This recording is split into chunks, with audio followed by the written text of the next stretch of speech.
임차인들이 자주 겪는 문제 중 하나가 기간 만료 후 퇴거 시 집에 생긴 흠집 등에 관한 다툼입니다.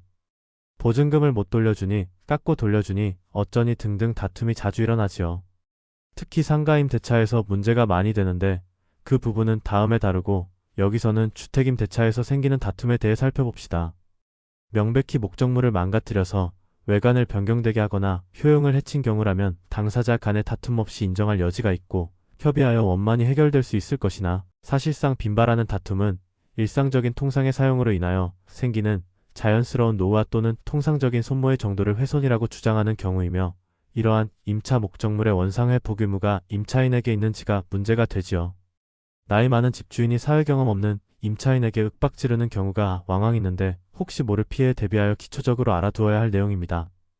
법원의 태도는 임차인이 통상적인 사용을 한 후에 생기는 임차 목적물의 상태 악화나 가치의 감소를 의미하는 통상의 손모에 관하여는 임차인의 귀책 사유가 없으므로 그 원상회복 비용은 채권법의 일반 원칙에 비추어 특약이 없는 한 임대인이 부담한다고 판시하고 있습니다.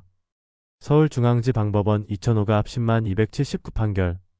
이 판결의 내용을 뒤집는 상급법원의 판결은 아직 없으므로 이 판결이 기준이 될 것입니다.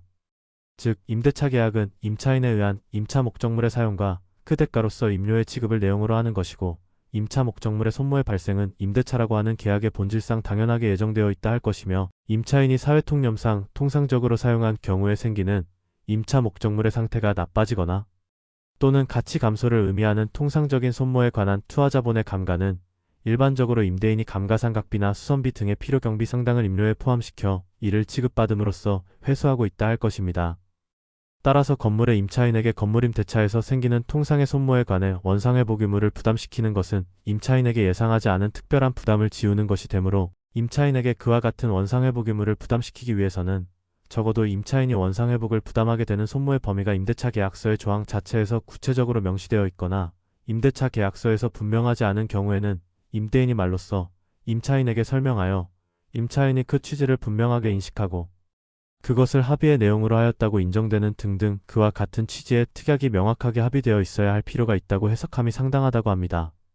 즉, 통상의 손모에 대해서는 임차인의 귀책 사유가 없으므로 원상회복 의무가 없으며 임료상 당액 등에 이미 감가에 대한 보상이 포함되어 있으므로 기본적인 비용 부담의 주체는 임대인에게 있다는 것입니다. 나아가 임차인에게 부담시키려면 손모의 범위가 구체적으로 계약 조항에 명시되어 있거나 당사자 간 합의가 있다는 사실을 임대인이 증명하여야 한다. 이것을 특약이라 합니다. 는 것입니다. 그런데 특약과 관련하여서는 주택임대차보호법 제10조는 이 법에 위반된 약정으로서 임차인에게 불리한 것은 그 효력이 없다. 라는 규정이 있는 바 이 규정을 들어 계약 조항이나 합의 내용의 무효를 주장해 볼 여지도 있을 것으로 생각됩니다. 결국 구체적인 것은 사안에 따라 다를 수 있으나 기본적으로 이러한 것은 알고 있어야 될 것으로 보여 설명드렸습니다. 그리고 말씀드린 바 있듯이 법률 문제는 사후에 해결하려면 몇 배로 힘이 듭니다.